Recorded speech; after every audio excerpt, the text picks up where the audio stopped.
TV news में आपका स्वागत है। मैं हूं स्तुति और आइए एक नजर डालते हैं शहर की प्रमुख सुर्खियों पर। शंकुलधारा पोखरे के करीब लाखों रुपए मिलने के मामले में पुलिस की भूमिका संदिग्ध पाते हुए भेलूपुर इंस्पेक्टर सहित 7 पुलिसकर्मी हुए निलंबित।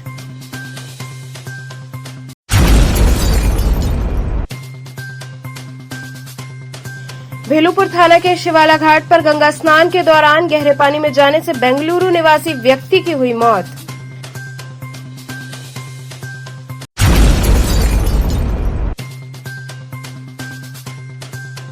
चोलापुर थाना प्रभारी के खिलाफ चोलापुर के पत्रकारों ने एडिशनल पुलिस कमिश्नर को सौंपा ज्ञापन।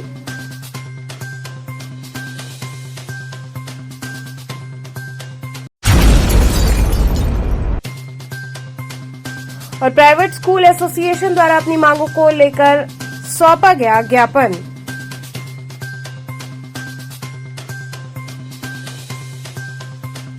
और अब खबरें विस्तार से। शंकुलधारा पोखरे के करीब लाखों रुपए मिलने के मामले में पुलिस की भूमिका संदिग्ध पाते हुए भेलूपुर इंस्पेक्टर सहित 7 पुलिसकर्मी निलंबित हुए।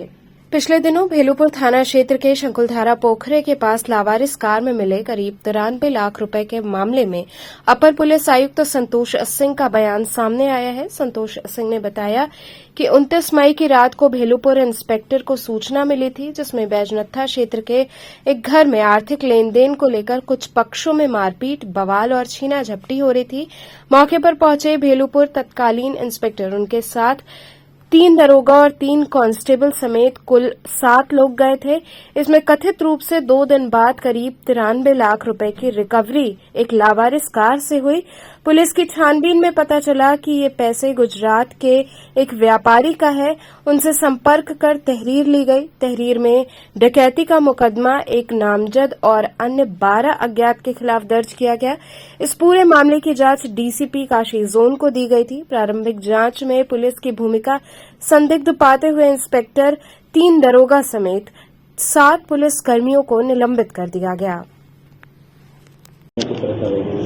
देखिए 29 तारीख की रात को 9:30 बजे के आसपास एक सूचना इंस्पेक्टर भेलूपुर को कथित रूप से मिली थी, जिसमें बैजनत्था क्षेत्र में एक मकान में कुछ पक्षों के बीच में आर्थिक लेन देन को लेकर मारपीट, बवाल और छीना झपटी की सूचना पर पुलिस टीम वहां गई थी, जिसमें तत्कालीन इंस्पेक्टर भेलूपुर, उनके साथ 3 सब इंस्पेक्टर और 3 अन्य कांस्टेबल, कुल 7 लोग मौके पर गए थे। और कथित रूप से इसमें 2 दिन बाद लगभग 93 लाख रुपए की रिकवरी एक नारंगी रंग की गाड़ी से हुई लावारिस अवस्था में। हम लोग लगातार प्रयास करते रहे कि ये पैसे किसके हैं और वो कौन व्यक्ति था। काफ़ी प्रयास के बावजूद शुरुआती दौर में कोई मिला नहीं। बाद में उसी क्रम में हम लोगों ने जो लगातार प्रयास किया तो एक पार्टी जो गुजरात अहमदाबाद की थी वो ट्रेस हुई, उनको बुलाया गया, उनसे तहरीर ली गई। तहरीर के आधार पर एक डकैती का मुकदमा एक नामजद और अन्य 10-12 अज्ञात व्यक्तियों के विरुद्ध कायम किया गया। इसकी प्राथमिक जांच डीसीपी काशी को दी गई। प्राथमिक छानबीन में पाया गया कि पुलिस की भूमिका अच्छी नहीं थी। तत्कालीन इंस्पेक्टर और उनके साथ के कर्मचारियों को जो कार्य करना चाहिए था उसे न करके मामले को दबाने का काम किया गया। और इनकी भूमिका को लेकर जो प्राथमिक जांच रिपोर्ट प्राप्त हुई उसके आधार पर कल मेरे द्वारा इन 7 लोगों को निलंबित कर दिया गया है। इस पूरे प्रकरण में अभियोग दर्ज करके निष्पक्षता पूर्वक विवेचना कराई जा रही है। जो भी लोग अभियुक्त हैं और उनके विरुद्ध कड़ी वैधानिक कार्रवाई। पुलिस इन्वॉल्व थी क्या पैसा वहाँ पर पुलिस द्वारा रखा गया था? कैसे पैसे लेन देन का कुछ क्या नहीं, देखिए अभी तक पुलिस के इन्वॉल्व होने का कोई सबूत नहीं मिला है, लेकिन पुलिस की भूमिका निश्चित तौर पर संदिग्ध थी। पुलिस को चाहिए था कि जो घटना हुई उसमें जो लोग सम्मिलित थे उसी समय तत्काल कार्रवाई करना चाहिए था। और पुलिस के सामने घटना होने की बात बताई गई कि पुलिस की भी मौजूदगी वहाँ पे थी।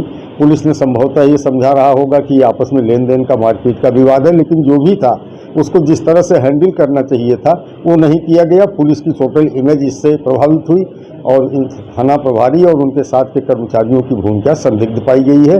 फिलहाल जांच प्रचलित है और जैसे ही जांच आख्या प्राप्त होती है, अगर दोषी पाए जाते हैं तो कड़ी वैधानिक कार्रवाई भी होगी, विभागीय अनुशासनात्मक कार्रवाई। 40 लाख की बातें आ रही है, लेकिन 93 लाख की लोग दिखाए गए? हाँ, अब उसमें जो है जो शेष धनराशि है जो नामजद किया गया है अभियुक्त गिरफ्तारी करके हम लोग शेष धन की भी रिकवरी करेंगे और इस स्रोत के बारे में भी जानकारी का प्रयास करेंगे। पैसा किसका था, इतनी बड़ी मात्रा में कैश के रूप में किन परिस्थितियों में पड़ा था, कहाँ से आया था, तो जो भी सभी संभव जो एंगल हैं विवेचना के वो जांच के विषय हैं और उनमें हमारी टीमें काम कर रही हैं। और गांठ गिर सकती है पुलिस वालों पर? नहीं, अब इसके अतिरिक्त और किसी के इन्वॉल्व होने के संबंध में अभी तक न कोई साक्ष्य है न कोई प्रमाण है। ये तो हम लोगों ने पुलिस की छवि को बेहतर बनाए रखने और पुलिस के कर्मियों में अनुशासन को मेंटेन रखने के इरादे से जिनकी लापरवाही थी प्रथम दृष्टया उनके विरुद्ध कार्रवाई की है। किसी बाबा जी गुरु जी का नाम गुरु जी सारनाथ थाना क्षेत्र के नहीं, गुरु जी नहीं, वो अजीत मिश्रा नाम के व्यक्ति के विरुद्ध नामजद मुकदमा लिखाया गया है और उसके साथ कुछ और लोग थे। उसकी गिरफ्तारी के साथ ही ट्रेस हो पाएगा तथा अन्य स्रोतों से भी हम लोग जानकारी का प्रयास कर रहे हैं कि संपूर्ण घटनाक्रम में परिदृश्य में कौन कौन से लोग थे और पुलिस की क्या भूमिका थी। भेलूपुर थाना क्षेत्र के शिवाला घाट पर गंगा स्नान के दौरान गहरे पानी में जाने से बेंगलुरु निवासी व्यक्ति की मौत हो गई। भेलूपुर थाना क्षेत्र के शिवाला घाट पर मंगलवार को गंगा स्नान करते वक्त पर्यटक गहरे पानी में डूब गया। लोगों के शोर मचाने पर पहुंची गोताखोरों की टीम ने अथक प्रयास कर उसे बाहर निकाला, लेकिन तब तक उसकी मौत हो चुकी थी। सूचना के बाद पहुंची पुलिस ने शव को कब्जे में ले लिया, वहीं विधिक कार्रवाई में जुटी रही। कर्नाटक के बेंगलुरु निवासी 35 वर्षीय श्रीनिवास काशी भ्रमण पर आया था। मंगलवार की सुबह शिवाला घाट पर गंगा स्नान करते वक्त गहरे पानी में डूब गया। घाट पर मौजूद लोगों ने युवक को डूबता देखा तो शोर मचाया। गोताखोरों की टीम ने पानी में काफी देर तक खाक छानने के बाद उसे बाहर निकाला, लेकिन तब तक उसकी सांसें थम चुकी थीं। लोगों ने घटना की जानकारी पुलिस को दी। सूचना के बाद भेलूपुर पुलिस मौके पर पहुंची। पुलिस ने शव को कब्जे में ले लिया। लोगों की माने तो घाटों पर सुरक्षा के इंतजाम न होने की वजह से आए दिन गंगा स्नान के दौरान लोगों के साथ हादसे हो रहे हैं। सुरक्षा के पुख्ता इंतजाम करने चाहिए ताकि इस तरह के हादसों पर रोक लग सके। शिवाला घाट पर हुआ था और प्लस वे कर्नाटका के थे, बेंगलुरु के रहने वाले थे, डूब गए थे। हम लोग गए निकाल कर आए और जब भी हम लोग निकालने जाते हैं जल पुलिस वाले का नाम होता है, हम लोग का कोई भी नाम नहीं होता है। और यहाँ तक एनडीआरएफ वाले लोगों ने बोले था मतलब डेड बॉडी इन लोग छिपा लेते हैं। अगर हम लोग को छिपाना रहता डेड बॉडी तो हम लोग क्यों निकालते हैं। एक नहीं लाखों ने कई जो मतलब लॉकडाउन से अभी तक कम से कुछ नहीं कुछ हम लोग 50 डेड बॉडी निकाल चुके हैं और हम लोग को अभी तक कोई सूचना नहीं आई है। बस दिलासा ये देते रहते हैं लोग तुम लोग का नौकरी लगेगा, कब नौकरी लगेगा अभी तक निर्णय नहीं आया है। तो कितने लोग इस काम में लगे रहते हैं जो निकालते हैं? हम हैं, सनी है, राकेश है, सोनू जी हैं और सनी जी हैं। कितनी की संख्या है आप लोग? हम लोग 4 लड़के हैं जो बॉडी को निकालते हैं। हाँ, हम हैं, सनी साहनी है, राकेश साहनी है, अजय साहनी है, सोनू साहनी है और कम से कम लाखों मतलब 50 हजारों को लपेट में तो बचा चुके हैं हम लोग। कितने लोग हैं अपना वीडियो वायरल करते हैं बचा कर हम ये किए हुए किए, लेकिन हम लोग ऐसा काम नहीं करते हैं। अनूप भैया थे हमारे गोताखोर थे, वे गुजर गए और अनूप भैया से पहले गुजरे हैं हमारे क्या माधो बड़े पिताजी थे, वे गुजर गए। अब उन लोग गोता जितने सीनियर लोग थे उन लोग गोता लगाना छोड़ दिए। अब हम लोग जूनियर लोग हैं गोता लगाते हैं, अभी निकालते आ रहे हैं। पुलिस आई थी तो क्या बोली? पुलिस कुछ नहीं बोलती है भैया, बस लेकर जाती है। हम लोग को काम धंधा छोड़कर जाना पड़ता है, निकाल कर चले आते हैं। जितना भीड़ रहता है लेकिन कोई डूबेगा तो पहले हम लोग को जाना पड़ता है। चोलापुर थाना प्रभारी के खिलाफ चोलापुर के पत्रकारों ने एडिशनल पुलिस कमिश्नर को ज्ञापन सौंपा। चोलापुर थाना प्रभारी के खिलाफ चोलापुर क्षेत्र के दर्जनों पत्रकारों ने additional police commissioner Santosh Kumar Singh से मिलकर उनके खिलाफ पत्रक सौंपा। पत्रक सौंपने वालों ने कहा कि कुछ दिन पूर्व चोलापुर थाना अंतर्गत अवैध खनन का वीडियो सोशल मीडिया पर वायरल हो रहा था, जिसकी सूचना चोलापुर के रहने वाले एक व्यक्ति ने थाना प्रभारी को दी कि क्षेत्र में अवैध तरीके से मिट्टी खनन का कार्य हो रहा है। इसकी सूचना देना थाना प्रभारी को नागवार गुजरा और गुस्सा कर थाना प्रभारी ने मीडियाकर्मी के ऊपर मुकदमा दर्ज कर दिया।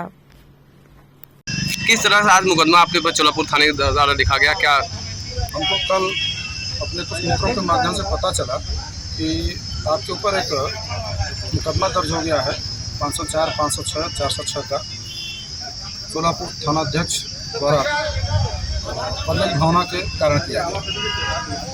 क्या भावनाएं थी, क्यों मुकदमा लिखा गया? कारण हमारे गांव में अवैध खनन हो रहा था, जिसकी शिकायत मैंने उनसे फ़ोन पर भी किया, सूचना दिया उनको, और उसके बाद खनन बंद नहीं हुआ। यह मामला 24 मार्च 2023 का है और लगातार होता रहा। फिर पुनः 27 तारीख की रात को हुआ, तो 28 को सुबह आकर के हमने आदरणीय सीपी सर को सूचना दिया। उस दिन सीपी सर छुट्टी पर थे। Additional CP Shri Santosh Kumar Singh sir थे। उन्होंने मामले को गंभीरता से लेते हुए सारे तथ्यों को जानकारी लेते हुए तत्काल इसको एसीपी सारनाथ को जांच सौंपा। उसी से यह हमसे खुन्नस खाए हुए हैं कि मेरे विरुद्ध आपने जाकर शिकायत क्यों किया, जबकि लगातार उधर खनन हो रहा है। जो भी कोई शिकायत करता है उसके विरुद्ध हमेशा यह गलत कार्रवाई करते हैं, खरीद करने में फंसाते हैं या फंसाने की धमकी देते हैं। तो आज और खनन माफियाओं के साथ खुद खड़ा रहते हैं। जैसे चोलापुर, जिनका नाम श्री राजेश त्रिपाठी जी, आज किसके विरुद्ध आए थे? उसी के संबंध में एक मुकदमा जो दर्ज हुआ है, उसी व्यक्ति से प्रार्थना पत्र लिया गया है, जो कि केवल मनगढ़ंत है, उसमें कहीं कोई सच्चाई नहीं है, जिसके विरुद्ध हमने शिकायत किया था। वह उसकी रिकॉर्डिंग भी मेरे पास है, जिसमें वो खुद हमको फ़ोन किया हुआ है। डब्लू पटेल नाम है, और उसने कहा है कि आप शिकायत मत किया करिए, अगर शिकायत करेंगे तो हमारा ट्रैक्टर और जेसीबी नहीं चल पाता है, और हमारे यहाँ खनन के लिए या खनन के माध्यम से ही मिट्टी उपलब्ध हो पाती है। इस समय हमारे भट्टे पर मिट्टी नहीं है। इसकी शिकायत करना और एसएचओ को नागवार लगा। आज आप पुलिस आए, एसीपी से संभवतः जांच के लिए उन्होंने आदेश दिया है, और जांचोपरांत ही कुछ कार्रवाई हो पाएगी। लेकिन निश्चित तौर पर बहुत ही सुलझे हुए और बहुत ही गंभीरता से मैटर को लिया। खनन विभाग का परमिशन था नहीं था, ये तो अब एसएचओ चोलापुर ही बता पाएंगे या खनन विभाग ही बता पाएगा। हमने तो कोई सूचना दिया था, अगर खनन का परमिशन था तो उसका पत्रक आप जो खनन का परमिशन था उसका पत्रक आप डाल देते ग्रुप में, या जो मांग रहा था उसको दिखा देते। प्राइवेट स्कूल एसोसिएशन द्वारा अपनी मांगों के समर्थन में ज्ञापन सौंपा गया। प्राइवेट स्कूल एसोसिएशन के लोगों ने अपनी 3 सूत्री मांगों को लेकर ज्ञापन सौंपा। प्राइवेट स्कूल प्रबंधकों का कहना है कि कोविड के बाद से सरकार ने योजना निकाली कि बच्चों को निःशुल्क पढ़ाया जाए, जिसकी शुल्क प्रतिपूर्ति सरकार द्वारा किया जाएगा। लेकिन कहीं न कहीं सरकार अपने वादों पर खरी नहीं उतर रही है और शुल्क प्रतिपूर्ति नहीं हो पा रही है, जिससे कई प्राइवेट स्कूल बंदी की कगार पर हैं और कई बंद हो चुके हैं। ऐसे में हम लोग मांग करते हैं कि शुल्क को बढ़ाकर 1000 प्रति छात्र किया जाए, अन्यथा हम लोग आरटीई के तहत बच्चों को पढ़ाने में असमर्थ रहेंगे। किस लिए आज ज्ञापन देने आए थे, क्या मांगे हैं? जी, जैसा कि आप जानते हैं, कोरोना काल के बाद स्कूलों की स्थिति काफ़ी बदतर हुई, या यूँ कह लीजिए कि स्कूल वाले बंदी कगार पर पहुंच गए, क्योंकि सरकार का एक नियम है आरटीई के तहत फ्री में बच्चों को पढ़ाना, जिसकी भुगतान सरकार करती है। लेकिन पिछले 4 वर्षों से सरकार कहीं न कहीं अपने वादों को पूरा करने में विफल रही है, नहीं कर पा रही शुल्क प्रतिपूर्ति। किसी साल 8,000 रुपये कर रही है, किसी साल 10,000 कर रही है। इस साल पूरे भुगतान का 30% भुगतान किया है, किसी स्कूल वाले 10% किया है भुगतान, और किसी विद्यालय को 1 रुपया भी नहीं मिला है। जैसे बड़ा गाँव ब्लॉक में अधिकांशतः विद्यालयों को शुल्क प्रतिपूर्ति 4 सालों से नहीं हो पा रही है, जिससे कि वो बंदी के कगार पर पहुंच गए। हमारे संज्ञान बहुत से स्कूल है जो बंदी के कगार पहुंच गए या बंद हो गए हैं। तो हम सरकार से मांग करते हैं कि सरकार शुल्क प्रतिपूर्ति नहीं करेगी तो स्कूल वाले बंद हो जाएंगे।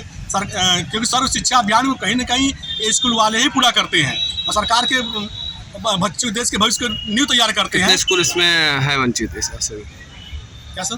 कितने स्कूल ऐसे हैं जो बंद हो गए हैं? और एक आंकड़े के अनुसार पूरे भारतवर्ष में करीब 20,000 स्कूल बंद हो गए हैं, और बहुत से स्कूल बंदी के कगार पहुंचे। उसका कारण ये है सर कि किसी स्कूल में 200 बच्चे पढ़ रहे हैं, किसी में 200, किसी में 150, किसी में 100 आरटीई के तहत बच्चे पढ़ रहे हैं। अगर सरकार इनकी शुल्क प्रतिपूर्ति नहीं करेगी तो स्कूल वाले कैसे स्कूल चलाएंगे? क्योंकि उनको गाड़ियों का टैक्स देना ही है, बिजली का बिल देना ही है, और शिक्षकों का पेमेंट करना ही है। तो उनके सामने सबसे बड़ी समस्या है कि भाई उनके यहाँ विद्यालय में 300-400 बच्चे हैं, तो कैसे स्कूल चला पाएंगे? सबसे बड़ी समस्या उनके सामने है। तो आज किसको ज्ञापन दें? क्या आज हम जिलाधिकारी महोदय के प्रतिनिधि एसीएम फर्स्ट अजय मिश्रा जी को ज्ञापन दिए हैं, जो मुख्यमंत्री जी को संबोधित था, और उनसे हम डिमांड की है कि भाई विद्यालय संचालन, विद्यालय देश के नींव तैयार करते हैं, तो इनको तो बहुत ही प्रीफर करना चाहिए, बहुत ही चीज़ों को सरल करना चाहिए। लेकिन सरकार कहीं ना कहीं इस चीज़ों को निभाने में विफल साबित हो रही है। बीएचयू एमएमवी चित्रकला विभाग में आयोजित ग्रीष्मकालीन कला कार्यशाला का समापन हुआ।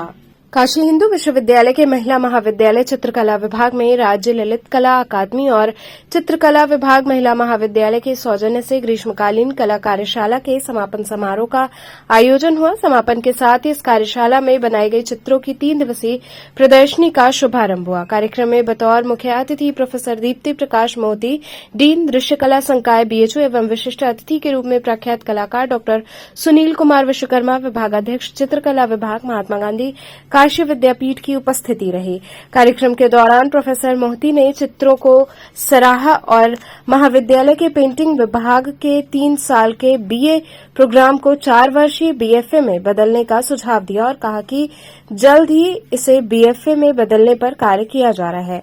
वहीं कार्यक्रम की संरक्षिका प्रोफेसर रीता सिंह, प्राचार्य महिला महाविद्यालय भी उपस्थित रहीं। उन्होंने भी प्रतियोगिता के कलाकृतियों की तारीफ की।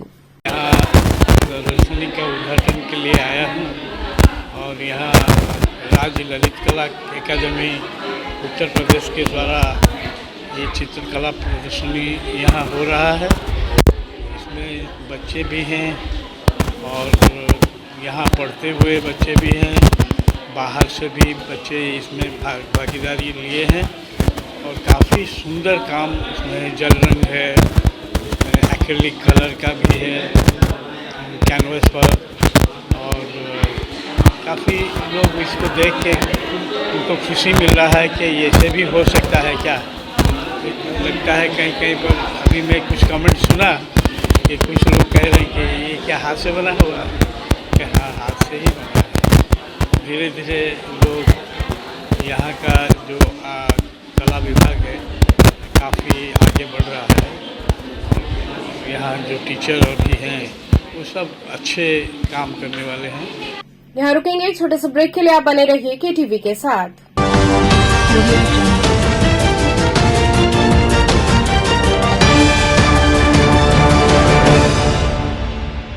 खबरों से जुड़े रहने के लिए हमारे चैनल केटीवी वाराणसी को सब्सक्राइब करें और लेटेस्ट अपडेट्स के लिए बेल आइकन को प्रेस करें।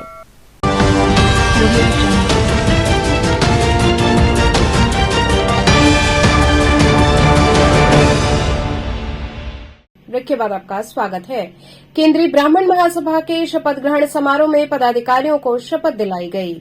केंद्रीय ब्राह्मण महासभा का शपथ ग्रहण समारोह संपन्न हुआ। केंद्रीय ब्राह्मण महासभा के राष्ट्रीय अध्यक्ष ओंकारनाथ तिवारी ने संविधान के नियमों का पालन करने के लिए नगर शाखा वाराणसी के पदाधिकारियों को शपथ दिलाई, जिनमें नगर अध्यक्ष गंगा सहाय पांडे, डीएन तिवारी, निशा दुबे, विजय चंद्र त्रिपाठी, नरनारायण मिश्र आदि कार्य समिति के साथ सदस्य नियुक्त किए गए, जिन्हें पद व गोपनीयता की शपथ दिलाई गई। समारोह की अध्यक्षता संरक्षक शीतला प्रसाद पांडे ने, संचालन श्यामजी तिवारी ने किया तथा धन्यवाद ज्ञापन सरस्वती पाठक ने दिया। केंद्रीय ब्राह्मण महासभा के नगर के नवनियुक्त पदाधिकारियों का आज शपथ ग्रहण समारोह यहाँ आयोजित किया गया है। जिन पदाधिकारियों की यहाँ उपस्थिति रहेंगी उनको हमारे राष्ट्रीय अध्यक्ष श्री ओंकारनाथ उपाध्याय जी शपथ दिलाएंगे। इसका संचालन हमारे राष्ट्रीय महामंत्री श्यामजी तिवारी जी करेंगे और संरक्षक हमारे पंडित शीतला प्रसाद पांडे जी यहाँ पर उपस्थिति हैं, वो अध्यक्षता करेंगे। हमारे बीच सेंट्रल बार के पूर्व अध्यक्ष अशोक उपाध्याय एडवोकेट भी उपस्थित हैं। हमारे बगल में हमारे नगर महामंत्री एवं प्रवक्ता ओंकारनाथ तिवारी जी हैं। किस तरह की जिम्मेदारी दी हुई है? ये लोग अपने संगठन को मजबूत करेंगे। बनारस के 100 वार्ड हैं और 100 वार्ड में हम वार्ड अध्यक्ष 1 महीने के भीतर नियुक्त करके पुनः आप लोगों को यहाँ बुलाएंगे। महानगर उद्योग व्यापार समिति द्वारा ट्रेन हादसे में मृत आत्माओं की शांति हेतु श्रद्धांजलि दी गई। लोहराबीर स्थित आजाद पार्क में महानगर उद्योग व्यापार समिति के द्वारा ओडिशा के बालासोर में ट्रेन की टक्कर में मारे गए लोगों के प्रति अपनी संवेदना व्यक्त करते हुए कैंडल जलाकर उनको श्रद्धांजलि दी गई। सभी ने नम आंखों से मृत आत्माओं की शांति के लिए 2 मिनट का मौन रखा और श्रद्धांजलि अर्पित की। इसके उपरांत कैंडल जलाकर ईश्वर से प्रार्थना करते हुए कहा कि जितने भी इस हादसे में मारे गए लोग हैं उनको अपने चरणों में स्थान दें और उनके परिवार को इस दुख की घड़ी में सहन करने की शक्ति प्रदान करें और जो लोग घायल हुए हैं उनको जल्द से जल्द स्वस्थ करें। कार्यक्रम में प्रमुख रूप से प्रेम मिश्रा, अशोक जायसवाल, अनुज डिडवानिया, सोमनाथ विश्वकर्मा, रजनीश कन्नौजिया आदि लोग उपस्थित रहे। आज बहुत बेहद दुखी मन है क्योंकि भारत के इतिहास में एक ऐसी दुर्घटना, रेल दुर्घटना हुई है जिसकी किसी ने कल्पना भी नहीं की थी। उड़ीसा के बालासोर के निकट 3 ट्रेनें एक साथ आपस में टकरा गई। 2 ट्रेनें तो बहुत बार टकराती हैं, लेकिन ये घटना बहुत ही दुखद और भयावह है। और उसमें भी 2 ट्रेनें विशेष थी जो बहुत, एक दुरंतो थी और एक कोरोमंडल थी, जो दोनों ही VIP ट्रेन्स हैं। और उनके साथ ये जो मालगाड़ी से लड़ने की जो घटना घटी है, इसने पूरे देश के मानस को झकझोर दिया है। उसमें न जाने कितने निर्दोष लोग जो ट्रेन में यात्रा कर रहे थे वो काल कवलित हो गए। उनके परिवार जाने किस हालत में होंगे, हो सकता है किसी के शव मिले हों, ना मिले हों। हम कह सकते हैं कि हमारा देश बहुत तेज़ी से तरक्की कर रहा है, हम बहुत आगे बढ़ रहे हैं, विज्ञान ने बहुत तरक्की की है, लेकिन अभी भी हमारे देश में बहुत कमियां दिखाई देती हैं। और ये भी किसी न किसी ऐसी कमी की ओर इंगित करता है कि इतनी बड़ी दुर्घटना हुई है। हम अपने पूरे संगठन की ओर से उस दुर्घटना में जितने भी लोग मृत हो गए हैं या जो घायल हुए हैं, उन सब के परिवारों के प्रति अपनी संवेदना अर्पित करते हैं। हमारी परमात्मा से प्रार्थना है कि दिवंगत लोगों को मुक्ति प्रदान करें और उनके परिवार को शक्ति दें। और मैं सरकार से भी आग्रह करूंगा कि जो लोग इस दुखद घड़ी के अंदर काल कवलित हो गए हैं, उनके परिवारों को भरपूर सहायता दें, जिससे वो उनका दुख थोड़ा बहुत तो कम हो सके। आज का ये कार्यक्रम बालासोर में घटित इतिहास का ये जो घटना है, ये इतना विभत्स घटना हुआ है कि देश का कोई भी नागरिक अपने आप को रोक नहीं पाया। और आज हम लोग अपनी संस्था की ओर से यहाँ पे मृतक आत्मा को श्रद्धांजलि अर्पित करने के लिए एकजुट हुए हैं और ईश्वर से प्रार्थना करते हैं कि जो लोग भी इस घटना में मृत हुए हैं, उनको परमात्मा उनके परिवार को शक्ति दे, शांति दे। और परमपिता परमात्मा से ये आग्रह है कि उनके परिवार को इस दुख की घड़ी को सहने की शक्ति प्रदान करें। मैं इस घटना के लिए पूरे भारतवर्ष के लोगों से ये ज़रूर कहूँगा कि आप सभी लोग अपने अपने स्थान पर सभी मृतकों को श्रद्धांजलि दें, ईश्वर से प्रार्थना करें, उनके परिवार को ईश्वर शक्ति प्रदान करें। सुस्वाही पंचायत भवन पर मुख्यमंत्री के जन्म दिवस पर कई कार्यक्रम आयोजित किए गए। सुस्वाही स्थित पंचायत भवन पर स्थानीय पार्षद सुरेश कुमार गुड्डू पटेल द्वारा मुख्यमंत्री का जन्म दिवस मनाया गया। सभी ने मुख्यमंत्री के चित्र पर माल्यार्पण किया और एक दूसरे को मिठाइयां खिलाकर जन्म दिवस की खुशियां मनाई। इस अवसर पर पर्यावरण दिवस के मद्देनजर पंचायत भवन व कौशलपुरी कॉलोनी व अन्य सार्वजनिक स्थलों पर पौधरोपण किया गया, साथ ही किताब का विमोचन भी किया गया। इसके साथ ही वहां उपस्थित जनता को एक एक पौधा वितरित कर उसे संरक्षित करने का प्रण दिलवाया गया। पार्षद ने कहा कि पर्यावरण संरक्षण हेतु हम सभी से मुख्यमंत्री ने यह आह्वान किया है कि सभी लोग एक एक पौधा जरूर लगाएं। ये हमारे पर्यावरण के लिए बहुत ही लाभदायक है। कार्यक्रम के दौरान पूर्व बीडीसी सियाराम यादव, राजेश पटेल, धर्मेंद्र पटेल व पंकज कुमार आदि लोगों की उपस्थिति रही। किस तरह कार्यक्रम आयोजित हुआ? आज कार्यक्रम हम लोग माननीय मुख्यमंत्री, अपने यशस्वी मुख्यमंत्री योगी आदित्यनाथ का जन्मदिन मना रहे। जैसा कि आप जानते हैं कि आज जो है पर्यावरण दिवस भी है, विश्व पर्यावरण दिवस है और बड़ा ही शुभ अवसर है कि विश्व पर्यावरण दिवस के ही दिन हमारे यशस्वी मुख्यमंत्री माननीय योगी आदित्यनाथ का जन्मदिन भी है। और हम लोगों ने आज बहुत हर्षोल्लास के साथ उनका जन्मदिन मनाया और बाबा विश्वनाथ से ये प्रार्थना किया है कि उनको इसी तरह स्वस्थ रखे और दीर्घायु रखें। आज हमने देखा कि आप तक जो पौधे हैं उनको भी दान दिया, इसका क्या उद्देश्य है? पौधा माननीय मुख्यमंत्री के जन्मदिन पर और पर्यावरण दिवस को देखते हुए माननीय मुख्यमंत्री के दीर्घायु के लिए हम लोगों ने पौधा भी वितरित किया है और लोगों से अपील किया है कि इस पौधे को लगाएं और उसकी देखभाल करें, उसको पानी दें, ताकि जैसे ही माननीय मुख्यमंत्री जी का हमारे जो दीर्घायु, उनकी उम्र लंबी हो, उनको और बल मिले कार्य करने के लिए, उसी तरह हमारा पौधा भी लगे और हमारा पर्यावरण भी सुरक्षित रहे और हमारा जो है कि जीवन सभी लोगों का सुरक्षित रहे। इसीलिए हम लोग पौधों का वितरण भी कर रहे हैं। चैनल के माध्यम से कोई संदेश? मैं आपके चैनल के माध्यम से अपने सभी वार्ड वासियों को, अपने बनारस वासियों और प्रदेश वासियों को ये संदेश देना चाहता हूँ कि आप, क्योंकि माननीय मुख्यमंत्री जी का जो आह्वान है, आज उन्होंने जो सबसे अपील किया है कि पर्यावरण की सुरक्षा और रक्षा के लिए सारे लोग पौधे लगाएं, पौधे का रोपण करें, तो आप सभी लोग जो है कि कम से कम एक एक पौधा जरूर लगाएं जो सक्षम है। जैसे हम लोग लगातार पौधे का हम लोग वितरण कर रहे हैं और लगाने का काम कर रहे हैं। मैं सबसे अपने पूरे वार्ड वासियों से, माताओं बहनों से अपील करता हूं, बड़े बुजुर्गों से, कि आप लोग भी एक एक पौधा लगाएं। अपने किसी भी शुभ कार्य को करें तो उसमें एक पौधा जरूर लगाएं, चाहे बच्चे का जन्मदिन हो, चाहे शादी विवाह, उनके नाम से एक पौधा अवश्य लगाएं। जय हिंद, जय Bharat. Role ball sports association द्वारा प्रथम सब जूनियर उत्तर भारतीय रोल बॉल प्रतियोगिता के संदर्भ में जानकारी दी गई। भारतीय रोल बॉल संघ के तत्वाधान में रोल बॉल खेल संघ उत्तर प्रदेश द्वारा संत अतुलानंद कॉन्वेंट स्कूल कोइराजपुर में 9 से 10 जून को प्रथम सब जूनियर उत्तर भारतीय रोल बॉल प्रतियोगिता का आयोजन किया जाएगा। इस प्रतियोगिता में जम्मू कश्मीर, पंजाब, हरियाणा, हिमाचल प्रदेश, दिल्ली, चंडीगढ़, उत्तराखंड व उत्तर प्रदेश राज्यों की 16 टीमें बालक व बालिका वर्ग में प्रतिभाग करेंगी। प्रतियोगिता के आयोजक चेयरमैन राहुल सिंह ने बताया कि सभी खिलाड़ियों व अधिकारियों का रहने का इंतजाम स्कूल परिसर के छात्रावास में किया गया है। सभी मैच दिन व रात में दूधिया रोशनी में कराए जाएंगे। कार्यक्रम अध्यक्ष केशव जलान ने बताया कि वाराणसी में पहली बार रोल बॉल की उत्तर भारतीय स्तर की प्रतियोगिता का आयोजन किया जा रहा है। दिनांक 9 और 10 को बनारस में भगवान विश्वनाथ की नगरी काशी में नॉर्थ जोन चैंपियनशिप है रोल बॉल की, जिसमें नॉर्थ की सारी टीमें पार्टिसिपेट करेंगी। क्या है खास, क्या है इसमें, कहाँ की रोल बॉल खेल देखिए, आप जैसा कि आप नाम सुने होंगे, आपके लिए नाम भी नया होगा। रोल बॉल खेल एक रोमांचक खेल है जिसको कि रोलर स्केटिंग, हैंडबॉल और बास्केटबॉल 3 खेलों के मिश्रण से बना है और इसको रोलर स्केटिंग पर खेला जाता है, हैंडबॉल के नियम कायदे कानूनों से खेला जाता है और बास्केटबॉल से खेला जाता है।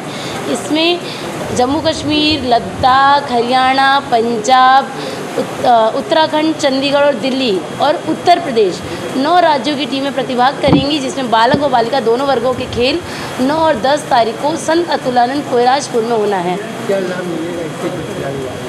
इस खेल में एक तो सबसे बड़ी चीज़ राष्ट्रीय लेवल का खेल है। इसमें जो बच्चे प्रतिभाग कर रहे हैं उनको राष्ट्रीय लेवल की टूर्नामेंट में प्रतिभाग कर रहे हैं। उन्होंने 3 लेवल क्रॉस करके पहले जनपद स्तर पर प्रतिभाग किया, फिर राज्य स्तर पर प्रतिभाग किया, अब राष्ट्रीय स्तर में प्रतिभाग करने जा रहे हैं। तो बच्चों को एक राष्ट्रीय स्तर पर अपनी प्रतिभा दिखाने का मौका मिल रहा है और बच्चे आगे के लेवल पर सेलेक्ट होंगे। कार्यक्रम का जो हमारे जो कार्यक्रम के पूरे संरक्षक हैं, कह सकते हैं संचालक हैं, केशव जलान जी हैं और कार्यक्रम जहाँ पर हो रहा है संत अतुलानंद कोइराजपुर में, वहाँ के जो चेयरमैन हैं मिस्टर राहुल सिंह सर, वो इस कार्यक्रम के ऑर्गेनाइजिंग चेयरमैन भी हैं। उन्हीं के संयोजन, संरक्षण और उन्हीं के संदिग्ध में ये सारे कार्यक्रम वहाँ पे हो रहे हैं। कौशल राज शर्मा जी सर का आने का, जो कमिश्नर सर है बनारस के, आने की संभावना है। मऊ सलाहाबाद सरसेना मार्ग की हालत बद से बदतर होने के चलते लोगों को परेशानियों का सामना करना पड़ रहा है। मऊ सलाहाबाद सरसेना मार्ग की हालत बद से बदतर और गड्ढे में तब्दील हो गई है, जिसको जिला अधिकारी मऊ ने विगत 2 हफ्ता पूर्व जल्द से जल्द काम न होने पर ठेकेदार के खिलाफ प्राथमिकी दर्ज कराने का निर्देश दिया था, जिसको लेकर ठेकेदार ने काम शुरू तो कर दिया, लेकिन फिर काम ठेकेदार द्वारा बंद कर दिया गया। जिलाधिकारी के आदेश की ठेकेदार द्वारा अवहेलना की जा रही है। ग्रामीणों का कहना है कि ये सड़क लगभग 5 वर्षों से खराब है। गाड़ी से तो चलना दूर, पैदल चलना भी मुश्किल है। रोड गड्ढे में तब्दील हो गई है। आए दिन दुर्घटनाएं होती हैं। सबसे बड़ी समस्या बरसात में होती है, जहां सड़क पर गड्ढे बने होने के कारण बेहद परेशानी का सामना करना पड़ता है। ये सड़क जनपद मुख्यालय को जोड़ता है। रोड खराब होने के चलते मरीजों को भी काफी समस्या होती है। जिला मुख्यालय पहुंचने के लिए मात्र 10 किलोमीटर की दूरी घंटों में तय की जाती है। हम इस समय चिड़ियाकोट सलाहाबाद मार्ग जिले को जोड़ती है यह मार्ग, और यह लगभग जो है हमको लग रहा है 2-3 साल से यह रोड खराब है। और अभी 2 सप्ताह पूर्व ही जिला अधिकारी ने ठेकेदार के खिलाफ FIR करने का आदेश दिया कि अगर जल्दी रोड नहीं बनता है, सड़क नहीं बनती है, तो उनके खिलाफ FIR किया जाए। जबकि जो है जिला अधिकारी का आदेश ठेकेदार के ठेंगे पे दिखाई दे रहा है, कोई असर ठेकेदार पे नहीं है। आइए हम इसी संबंध में बात करेंगे, हमारे रोड पे चलने वाले ग्रामीण हैं, इनसे बात करेंगे। भैया क्या नाम आपका है? अशोक यादव। ये बताइए कि जो ये कौन सा रोड है? ये सलाहाबाद और सरसेना वाला रोड है। तो यह क्या यह जिले भी, मऊ जिले को भी जाते हैं इसी रोड से आप लोग? इसी रोड से जाते हैं। तो यह रोड कब से खराब है? ये 2018 से खराब है, हम ऐसे देख रहे हैं इसको। तो आने जाने में क्या दिक्कत होती है? क्या बहुत दिक्कत है। अच्छा। यहाँ तो पैदल भी नहीं लोग चल पाते हैं। अच्छा, इस रोड पे। अच्छा। हाँ। मतलब इस पर जो है अब तक लगभग 2-3 साल हो गया रोड खराब हुआ? 6-7 साल हो गया रोड खराब हुए। हाँ जी। अच्छा, अभी हमारी एक बात हुई है यहाँ के ग्रामीण से, उनका कहना है कि यह जो है रोड लगभग 3 से 4 साल से खराब है, जबकि 2 सप्ताह पूर्व जिला अधिकारी मऊ ने ठेकेदार खिलाफ FIR करने का आदेश दिया कि जब तक रोड नहीं जल्दी बनता है सड़क तो ये ठेकेदार के खिलाफ FIR किया जाए, लेकिन इसका कोई असर ठेकेदार पर नहीं, जिलाधिकारी का असर ठेकेदार पर कुछ नहीं है। उसको जो है यह रोड अब तक जो है शुरू नहीं किया गया है। यहाँ ग्रामीणों का कहना है कि एक दिन जो है 2 घंटे के लिए रोलर वगैरह आया, इसके बाद वहाँ से लापता होगा विगत 2 सप्ताह पूर्व। तो इस तरह से लगता है कि शासन प्रशासन का ठेकेदार पर कोई असर नहीं है। यह देखिए रोड कब तक बनती है, और यह रोड जो है जनपद को, जिला मुख्यालय को जोड़ती है यह रोड जो है, और आज यह 3 से 4 साल तक से खराब यह रोड पड़ा हुआ है। ग्रामीण काफी परेशान है। राजेश दुबे, KTV मऊ। तो चलते चलते पुनः एक नजर डालते हैं शहर की प्रमुख सुर्खियों पर। शंकुलधारा पोखरे के करीब लाखों रुपए मिलने के मामले में पुलिस की भूमिका संदिग्ध पाते हुए भेलूपुर इंस्पेक्टर सहित 7 पुलिसकर्मी हुए निलंबित।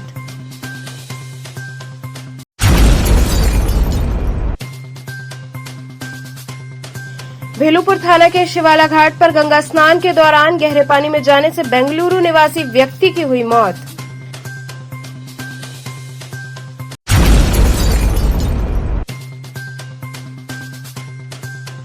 चोलापुर थाना प्रभारी के खिलाफ चोलापुर के पत्रकारों ने एडिशनल पुलिस कमिश्नर को सौंपा ज्ञापन।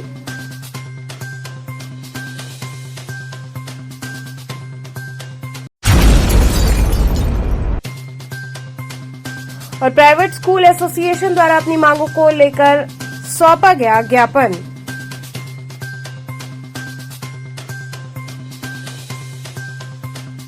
तो थे आज के समाचार, कल फिर होगी मुलाकात, तब तक के लिए नमस्कार।